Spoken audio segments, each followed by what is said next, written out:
It is the Final Word Cricket Podcast. Adam Collins and Jeff Lemon sat next to each other in a backyard in Brunswick. It's the 4th of December. It's the day after the Final Word's winning streak came to an end. The day we lost against the Royal Park Reds at Edinburgh in Fitzroy there. Jeff, you'll talk about that more in a little bit. It's quite a busy show today. Lots of international cricket to get through. Mitchell Johnson's intervention. We'll discuss that in segment 2, I think, Jeff, with the broader machinations around the Australian team. The Test squad named for the first match against Pakistan starting in Perth next week. WBBL final, women's internationals, a few upsets as well around the cricketing world. And as I say, and I welcome you, Jeff, yesterday we came close. We didn't quite get the job done in the baggy gold, one of which I'm holding up now. If you're watching on YouTube and you're still wearing your whites from yesterday, you may as well sum the game up in 30 seconds. How's that sound? I'm still wearing the shirt, but there's a reason for that. We'll come to that in a second.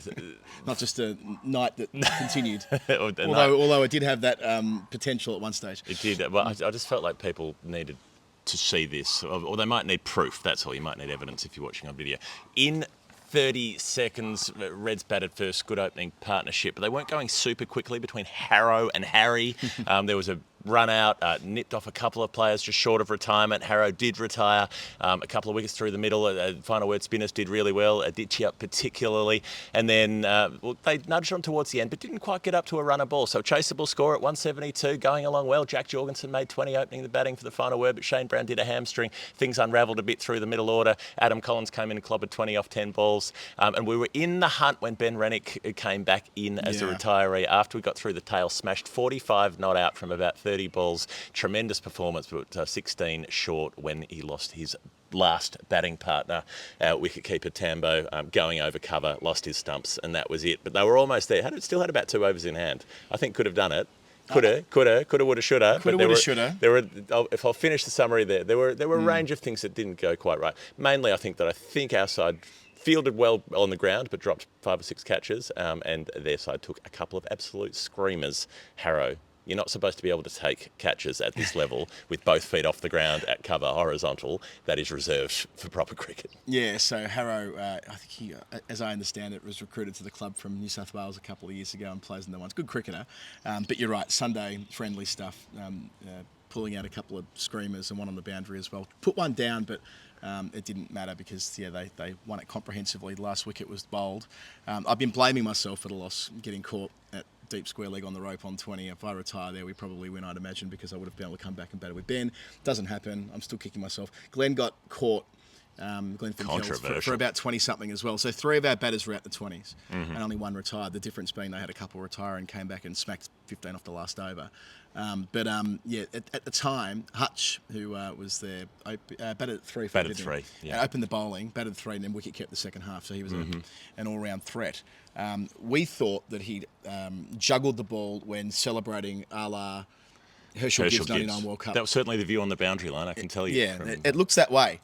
But from those who are out there, and I take their word for it, including the man himself, he actually threw the ball into the grill of his helmet. So he didn't lose control of the ball. He stuffed up his own celebration. He threw the ball up and hit himself in the face. Yeah, so I think he controlled the ball to the point where it hit him in the grill. Thus, Glenn was right to be given out on the ground. And anyway, it was a great game. Thanks to Harry, who helped organise it, and Reggie from the pub, from the Vic. They were great sports, and they understood the spirit in which the game was being played. We've already agreed to do it again next year. You did a good job captaining, Jeff, marshalling the field on a small ground. Your message before the game, your inspiring Churchillian speech was being defensive on this ground actually is attacking. Don't misunderstand what I'm doing when I try and put 7 on the fence. We did sort of rein you in a little bit, and at times we tried to squeeze. Yep. But most of the time we played defensively, and because it's so small, we kept it to a .41 game or .416 occasionally. Game. Yeah, exactly. And that basically worked for us on a shit heap. It was because it was raining so much we couldn't play on the turf on Brunswick Street Oval, so we ended up on Alfred Crescent, which is a much smaller ground. And a very, very bad outfield. Yeah, so it has thick, longish grass. The ball goes slowly along the turf, which means it's sort of 6 or 1, really. The very very few fours hit on that ground. But I'd played there a lot in pub cricket, so I knew a bit about what was going on there.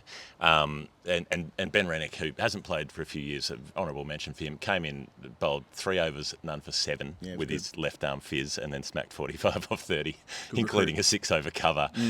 Did everything he could to try to hold the final word team in the game. But I want to say I was particularly proud of our players who don't play a lot of cricket, who've come back in the last couple of weeks, had a couple of net sessions. Some of them haven't played in 20 years, some in 10, whatever it might be. And everybody had to bowl. So we had 13 players, 11 ended up bowling. We ended up with 12 batting because Shane had to be replaced with his injury. But the fact that players who have very little bowling experience behind them stepped up, bowled their 2 overs. Nobody got carded. Everybody contributed. I thought that was particularly good. There's an enjoyment in cricket when people who aren't very good at stuff are able to do it, which specifically, and then for me, holding onto a catch, which I've done very, very rarely in my career. That's why I've still got the shirt on, because if you're seeing this on video, there's actually the cherry in the middle of the chest, because that's where I took it on the sternum, between the forearms, like Jason Dunstall style, took the chest mark catch cover. Lead out, chest mark, kick a goal, lead out, chest mark, kick another goal. So that was Hutch, who you mentioned, who was on 27 and about to retire, and we removed him. And then that's when the final word 11 squeeze started, and our spinners started doing a really good job, slowed things down through the middle, and to keep them to run a ball. I think we should have chased that, but maybe just not knowing exactly where people should be in the order and so on. We'll come back. We're coming for you, Reds, next year. And between times, we've got a game in Sydney on the 26th of January. I don't think we're fully subscribed for that as yet. I'm not around. No, I think you're leading it. We have a lot of people who are interested in playing. Okay. Obviously, that's different to who actually shows up. But we'll still take suggestions. We'll see what we can do on the day to get as many people involved as we can. But if there's not space to play, then you can still come down and spectate, cheer, observe, score, run catering. There are many opportunities to get involved. And if you play, you get come capped. Down and hang out. Yeah. If you get, given we have got the YouTube running today, I'll put this a bit closer. There is the final word baggy gold that Dave Hornsby kindly sorted out in my absence before I came back to Australia, and they looked the part. They're a nice complementary piece to the baggy blue final word caps we have back in the UK, and there'll be more games there next year. And it's nice to have this extracurricular stuff in addition to the pod itself, and just reiterating what I said before about the Reds being the perfect opposition. So that'll be an annual fixture to go with our annual fixture on the 26th of January with the Reds and with the Newtown Browns. Browns. Who will be coming for us. And the Bees. They'll know. They'll sense a vulnerability now. The Browns have lost the last 2 years. They've been close games both times. Okay. They'll smell blood. If it bleeds, we can kill it. They're going to Lee Matthews us. I heard someone said that yesterday. Someone cited Predator yesterday. Okay. Might have been Sonny Munn. Anyway, where are we? So that's our game. Indulgence over. There's quite a lot for us to get through. So we might break today's show up into 3 segments. Why don't we start with Pakistan, which we don't do an awful lot. We're Australian by accent. In my case, live in the UK. We're a global show. But, Pakistan last week managed to resurrect Salman Butt for 24 hours. He was set to become an advisor to the new chief selector, Wahab Riaz, who was in the media last week when House Rauf made himself unavailable for the Australian Test Tour. And due to the public blow-up, understandable public blow-up after, he went to the slammer for match fixing and back involved in official Pakistan duties. And for a day. They rescinded the invitation for him to join a role with the PCB. But I reckon, just my observation of Pakistan cricket, from 2010 onwards, so from spot fixing onwards, they really got their shit together. The old cliches about Pakistan didn't really work when Misbah al-Haq was running the show. Remember those push-ups at Lords? Yeah, it was a bit of a novelty, but it also told a broader story about how they tried to make discipline very much part of their own story, that men's team. And now, a few years on, half a generation on, it feels anything but that. And they're, on their way to Australia right now. They start their tour game in a couple of days, and it feels like, again, excuse the hackneyed cliched bit here, but it does feel a bit old Pakistan, doesn't it? There's, do you think that their 24 hours was like, what's that Ethan Hawke movie where he's got the whirlwind romance in Paris or Italy or whatever it is, Wahab and Salman together for a day, and then it was over. Julie Delpy, was that? I don't know. I'm thinking 24-hour party people as an alternative spin on the film title that this could have been turned into. I mean, they have one night together, and Right. then they know they'll be going their separate ways, and it's just this moment of possibility, this window in which something special could happen, and almost does. Will it continue? Is that it? I Anyway. love films that are set that way. I love films or books that only deal with like a very small time window. One Yeah. that jumps out at me, Willie McGuinness, Look Both Ways, that brilliant, astonishing film that was released in 2005 that won all the awards that year. Yep. That only deals with about 48 hours in the lives of the two principal characters. This is it. We should write the script as Salman Butt and Wahab Riaz. Maybe Imran Khan can make a contribution from his prison cell. 25th Hour, I think it's called, with Edward Norton, Rosario Dawson, Philip Seymour Hoffman. An amazing cast, incredible performances. I remember just being distraught leaving the cinema watching that 20 years ago. Anyway, the Pakistan thing, I was thinking about this as well. I was thinking about it in terms of how we cover Pakistan, and specifically on this show, but also more broadly as kind of Western media, that we don't give them the same scrutiny that we give to other boards, because, and I think it is like it's partly a racist thing, it's partly a discriminatory thing at least, because we go, oh, Pakistan, they're wacky, they do all kinds of stuff, there's all sorts of politics behind the scenes, crazy appointments happen, people get sacked for no reason, that's just how it is. Yeah. Which doesn't mean it should be how it is, because they consistently have an incompetent administration. They consistently appoint people and sack people for the wrong reasons. It's obviously the same group of people running the PCB all the time, because that changes as the government changes.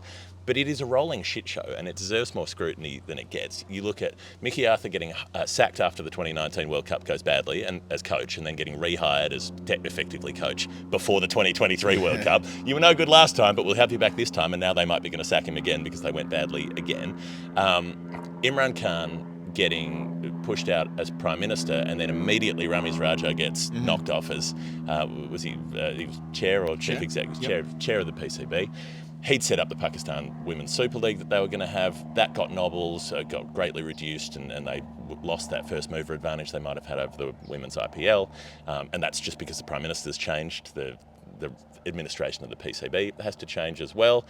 You've got Babar Azam getting pushed out as captain after the World Cup, Inzamam getting pushed out as selector over alleged conflict of interest because he was involved with a company that some of the current players are involved with. I reckon you could find dozens of examples of that across the cricket world that haven't been deemed a problem, but because someone wanted to get rid of them, that was a problem.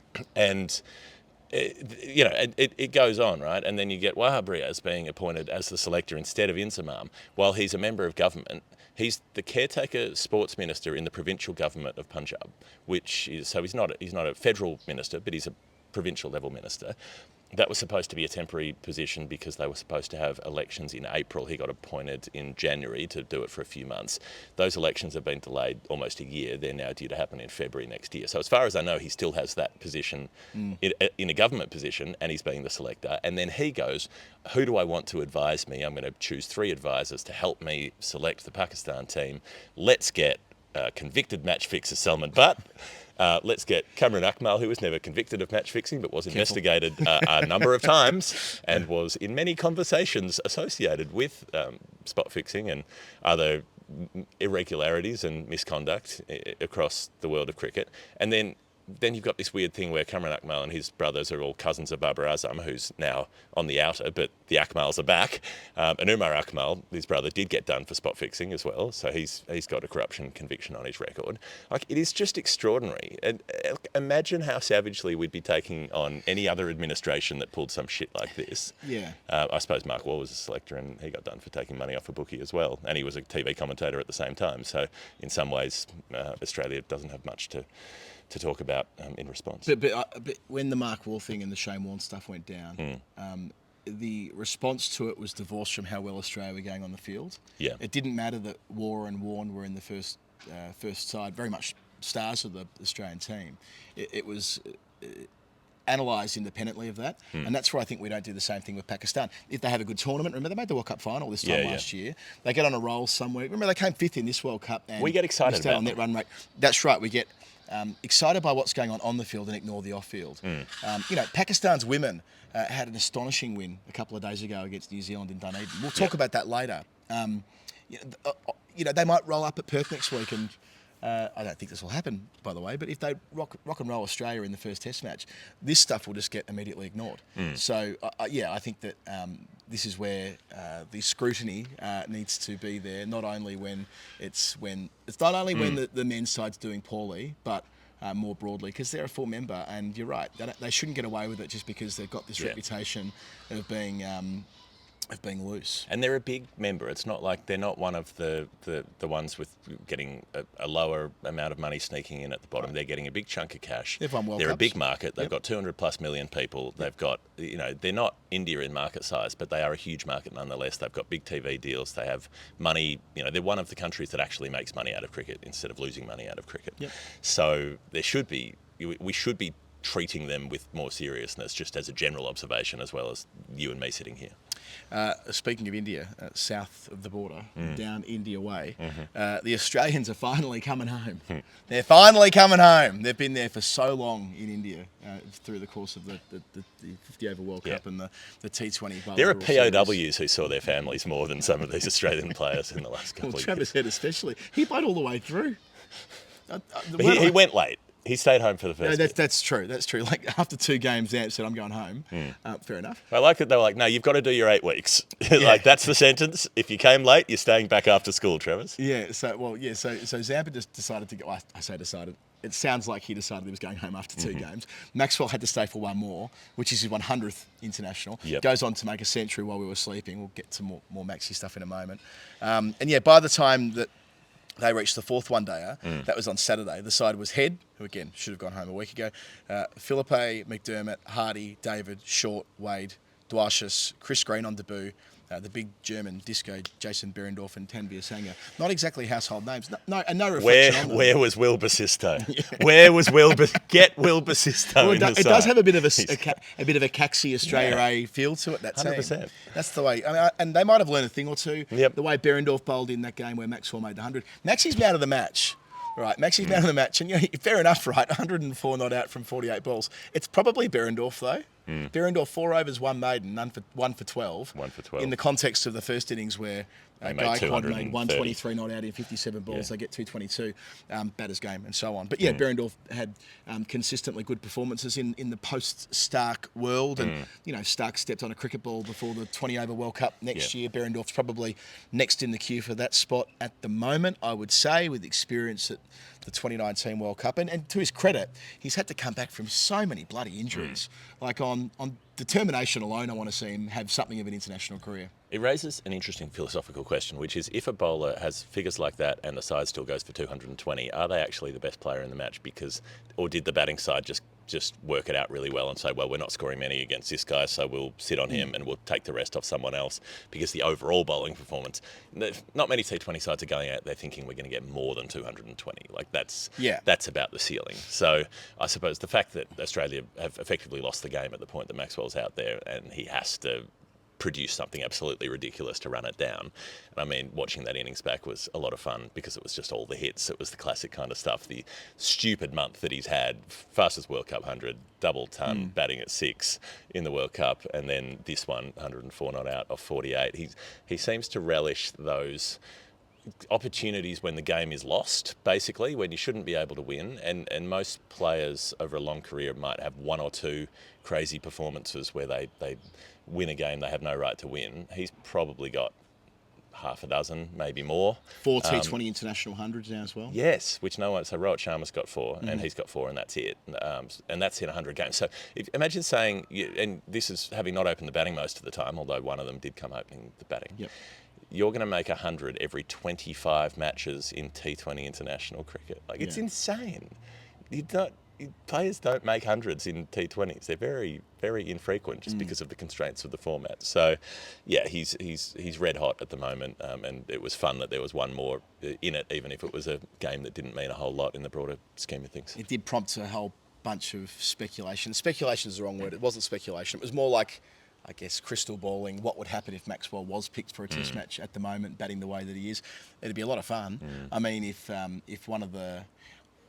I was going to say if one of the Australian top 6 stepped on a cricket ball. That's not right. It's if Travis Head, I think, if Travis Head pulled a hamstring 2 days before the Perth Test. I mean, I suppose even that doesn't make sense because they've got Green and Marsh vying for one spot in the middle order. Yeah. So it would take a fair bit to happen. But just forget about logic for a sec. If it did happen, it would be bloody fun right now because he's clearly playing with an enormous amount of self-belief. And he's talked about in the last week as well his desire to still play Test cricket. Dan Brady, great feature in the Saturday Age where the start of the piece has Maxwell going up to pay for his coffee at his local cafe when he finishes his interview on the phone with Dan, and some guy goes, "Don't worry about it, mate. I picked it up. That's thanks from Australia." And Glenn's response to that was, "It's a lot better when they used to yell down the street, oh, there's the no-show, there's the no-show." Yeah, very on brand for Maxi to talk about these things. You know what? And that's not nothing. That's not nothing because coffee it's probably like $8 now. Oh my word, boy! You notice these things when you've been away for a year. Like it's boiling frog when you live in a country. Sure. But returning, everyone's just got 1.5% or something like that surcharge to use your On credit your card. Yeah. How else are you meant to pay? Who's seen a banknote? Well, yeah. Most people don't see them, though. Yeah, there's a second part to this about the orifices. influx of anyway. But that's a book in that, I think. When they asked to do the toss at the game, they were like, "Let's flip a coin. Who has a coin?" I'm like, "I haven't had a coin in 5 years. Why would I have a coin?" I showed Winnie a $10 note the other day, which we had here, and she's like, "Oh, what's this?" Like, paper money means nothing to even someone who has a sense of when she says she's paying for something. When she runs her ice cream shop in the bath at night, she's like, "Do the beep beep." Right. Because that's how that's how toddlers understand how paying works. Anyway, I digress. What was I talking about? You were going to talk about the live show. I was going to talk about the live show. We were considering not announcing this, but fuck it. Maxi's doing the live show at Melbourne. So I'm pretty sure some people might have worked out that this was a possibility, given that the Melbourne Stars play a couple of nights after the Melbourne live show at the Corner. So this time next week from when we're recording, the 11th of December, Glenn Maxwell live on stage with us at the sold-out Corner. There are like 2 seats or 2 standing room spots left. By the time we publish this, it's improbable there'll be any more spots. But for those who are coming, it will be a right treat. The guys at League Tees, I've told them about this morning. Anthony Costa's going to bring down he's going to print a bunch of Maxwell T-shirts. Yep. He's going to print some more. So if you're coming to the show and you don't have a Maxi shirt, you can get it. Haven't told Glenn this yet, but he'll sign your shirt afterwards, I'm sure. I'm certain that won't be a problem. Let's just revel in the excitement of his life at the moment and being peripheral to it, but involved in it in as far as what we do for a living, and him being on stage and being able to go through it all with us again. And going at the Corner. We're doing a show. I was thinking, I've seen probably 50 gigs at the Corner. I've seen Hilltop Hoods at the Corner when they were fresh. The Herd at the Corner. Ockerville River. Frightened Rabbit. That's a fucking great reference, right? Very good. I mean, some of the best shows up. Stars, beautiful Canadian band, and some. I saw the drums there a couple of years ago. Yep. The Vaccines. Somebody sent me. I saw. Who did I see there? I saw the Saints there. Yeah, about 15 years ago. Yeah. Someone sent me, thanks to who sent this through, a photo of the blackboards Ash. outside the good Irish reference. Yep. The blackboards out the front of the Corner where they list the upcoming stuff. So we're on there the night after us. Black Flag, Henry Rollins' old band. Ricky Ponting's on. Ricky there Ponting tonight, did. I think. He did one a couple of days ago, I think. So he was initial Horror Shower on there. Who I've done some stuff with over the years. I mean, it's amazing that to be playing at this venue, and Glenn Maxwell will be our visiting friend on that show. Visiting friend. There's going to be. There are still tickets for the Sydney show. It's a slightly bigger venue, but we haven't further away, and further away from the beating heart. January of 7. Let's be honest. January 7, night 5 of the Test match. Come along if you want to bring like a cricket club or something like that. You want to bring your team. Get in touch with me as soon as possible, and we'll see what we can do. With like group discounts and that kind of thing. Night 5 of the Test, we'll have a guest announcement. If I can get my shit together this week, I'm working on it. We'll see. I'm working on it. All right. It's coming. More stuff, just odds and sods. Back to the T20 series. I reckon Matthew Wade will play in the World Cup next year. And I don't think he thought that was going to be the case as recently as, I don't know, a month ago when he was announced as the stand-in captain for this particular series. If not for Wade, Maxwell can't finish the job in that third T20. And Wade top scores in a couple of other games. Yeah. He's had to sort of be the leader with some inexperienced guys in the dressing room. They nearly got the job done last night. It was a relatively close finish. They fell about 5 runs short, 20 runs short in the game that preceded that. They won the third one. They could have won the first one. It's not that bad an effort with all that in mind. And Wade and Inglis in the same 11, I can see that. I can see that. I don't think Wade needs to keep, and he's such a burst player. Yep. There aren't many of those. He's the kind of guy who can get you 45 off 15 balls, something like that. Coming in late, it's not going to happen every time, but he can do that sort of go from ball one thing, which is such a valuable asset. So, I think he would have earned it. It'd kind of be the third iteration of Matthew Wade, the Australian player, and I think it'd be nice to see. And just on the Indian front, Rahul Dravid's been reappointed as the national coach until the next World Cup. I love this. They've given him the Justin Langer extension. The one that JL said was an insult, and he rejected out of hand and resigned on the spot. They've given him 6 more months up until the next T20 World Cup, with the very obvious subtext that if you don't win this one, you're out. If you don't win this one, fucking pack him. So Dravid... bring your car to the World Cup, Rahul, because you're going to be driving yourself home if it doesn't work out. Yeah, you're not on the team bus. Excommunication immediately. You're driving home from Rousseau. Sadly, during the week, Dominica have said they're not going to host. Rousseau's not going to host. I was gutted to see that, so I was desperate to get back to Dominica, but it's just too difficult for them to host. Having got back from the hurricane and so on, it was going to be quite an inspirational story hosting matches in Rousseau. Anyway, it wasn't meant to go on the down note on the way through to saying that Dravid in the week as well was interviewed when reappointed and referred to the pitch of the final of the World Cup as working against India because their spinners didn't get as much help as they expected or had through the tournament. I mean, isn't that just beautiful? I mean, I'm not blaming Dravid for saying that. It's probably true. If the pitch turns more for Kuldeep and Jadeja after the start that they got with their seamers and the way that Shami got the early wickets and the way that Australia were teetering on the edge, if one slips through the gate early, then it probably is the case that India win that World Cup and defend 240-odd. But, given all the work that went into making sure that pitch had not an ounce of life in it, for it to have backfired in a way that the coach is now acknowledging is obviously funny. Well, look, I suppose it's just true, right? If the two spinners took none for between them and that didn't happen, well, it wouldn't have happened in any other game. They were so effective, and Kuldeep particularly. So I imagine he'll be there at the T20 World Cup. Jeff, before we go to our first break, we have time for a little bit of... Nerd Pledge! Given we're in Brunswick, there's a better... we had 4 PhDs playing in our final word 11 yesterday. Given we're in Brunswick, without wanting to, there's a half decent chance there'll be a patron within earshot hearing you say that. We're a bit self-selecting on this front. Imagine, they could just hop over the fence and get involved. So Nerd Pledge is a game that we play with nice people on the internet who fund this program, and they do so by sending through contributions in very specific amounts of currency. Those amounts are numbers that relate to cricket in some way, and we have to work out what the number means. What's the number, Adam? The number is 380 from Les Corson. That's a proper name. That is a good Australian name. Set your watch by that name. Les Corson, AUD. Not a single number.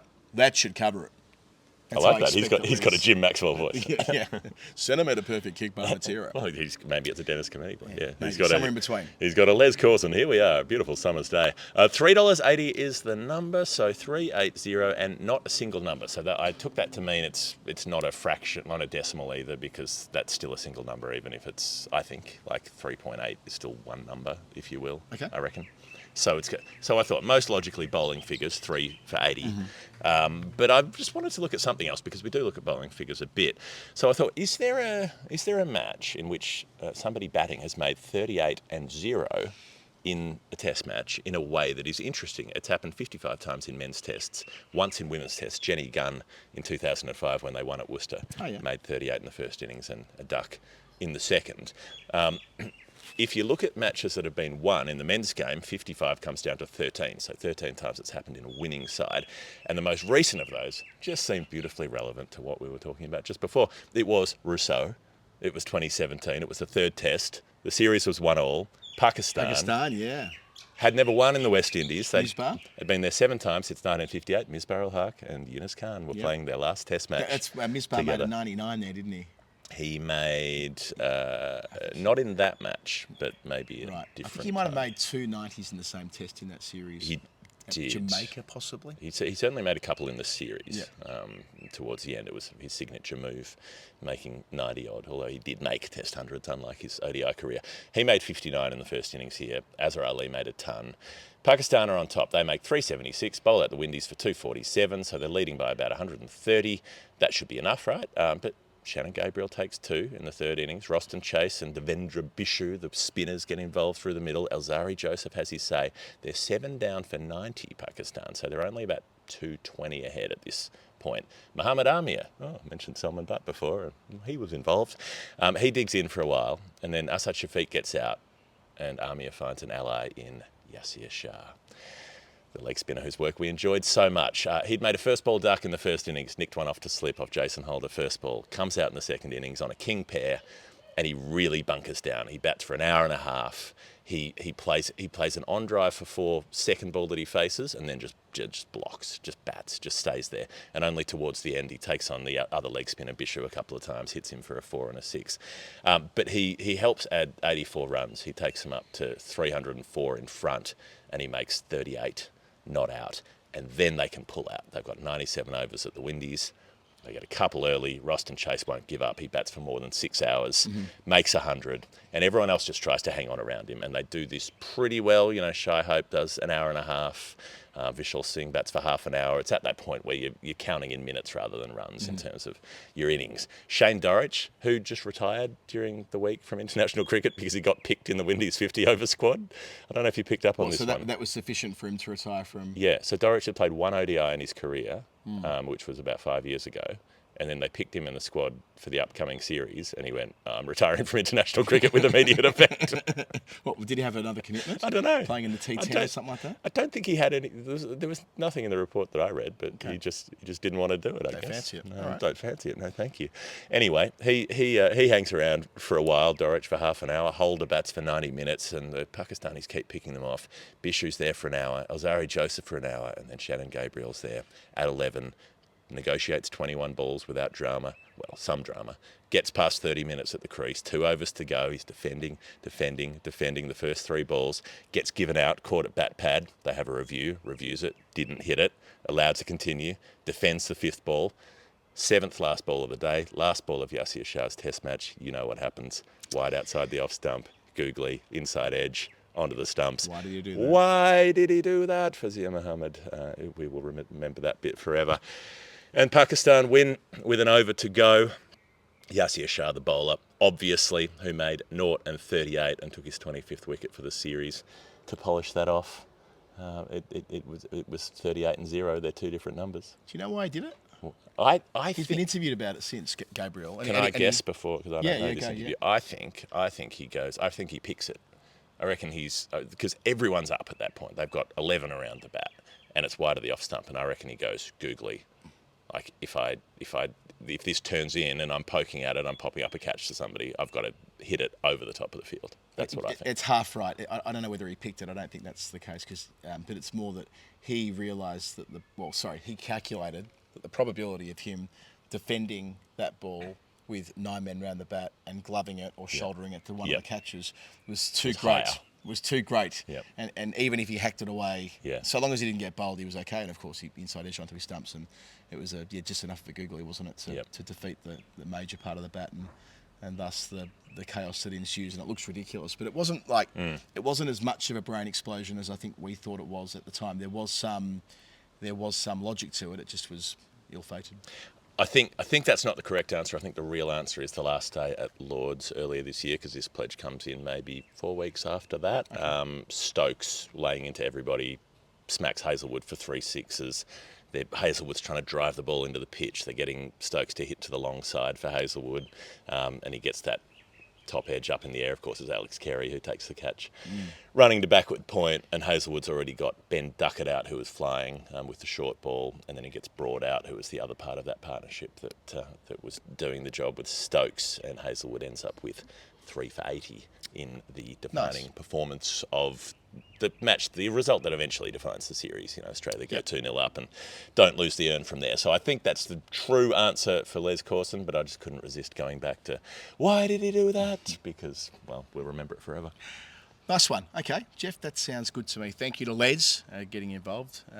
And if you can do the same. Patreon.com/the final word. Get involved in not only our patron supportive act, and that's what it becomes for us, because we can't put on our show without those behind the scenes who are funding it. But also, as we said before, the cricket team, the trip to Edinburgh, trips, multiple, plural, next year, which I'll talk a little bit more about later on. The Discord channel, which is such a thriving, wonderful place, and all the rest that goes hand in hand with being part of The Final Word. So join up at patreon.com/The Final Word, support Jeff and me, and join something really nice and good, and something that we're quite proud of. On that note, we're taking a break. We'll be back in a jiffy.